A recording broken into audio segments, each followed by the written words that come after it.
আসসালামু আলাইকুম, Sadia's cooking and ব্লগে আপনাদের সবাইকে স্বাগতম।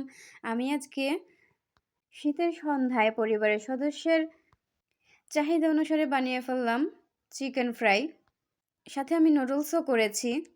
হঠাৎ করে যেহেতু করা, সেহেতু আমি ভিডিও করতে ভুলে গিয়েছিলাম। এখানে আমি চিকেনটাকে সব ধরনের মশলা দিয়ে মাখিয়ে আমি অনেকক্ষণ ম্যারিনেট করে রেখেছিলাম এবং এখানে আমি ময়দা দিয়ে চিকেনটাকে ভালোভাবে কুট করে নিয়েছি এবং ময়দার সাথে আমি দিয়েছি অল্প একটু মরিচের গুঁড়া, পরিমাণ মতো লবণ, আর চিকেনের সাথে দিয়েছিলাম আদা রসুন বাটা, সয়া সস, টমেটো সস, লবণ, জিরা গুঁড়া, গোলমরিচের গুঁড়া,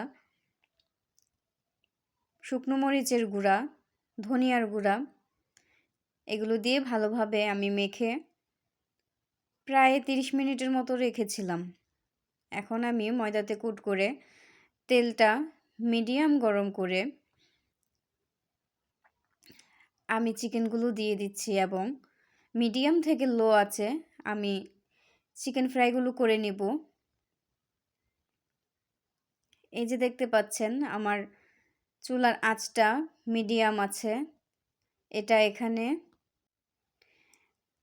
আপনারা চিকেন ফ্রাইটা তেলের মধ্যে দেখলেই বুঝতে পারছেন। যদি বেশি হিট থাকতো তাহলে এটা খুব তাড়াতাড়ি হয়ে যেত। আমি চিকেন ফ্রাই করলে সব সময় মিডিয়াম থেকে লো আঁচে করার চেষ্টা করি, যেন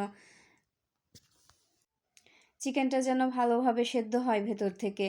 এই যে দেখতে পাচ্ছেন আমার চিকেন ফ্রাই রেডি হয়ে গেছে প্রায় অনেকটা। কালারটাও খুব সুন্দর এসেছে দেখতে পাচ্ছেন।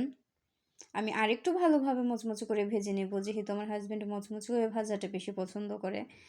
এই যে দেখতে পাচ্ছেন সাথে নুডলসের ভিডিওটাও আসবে পরে। ধন্যবাদ।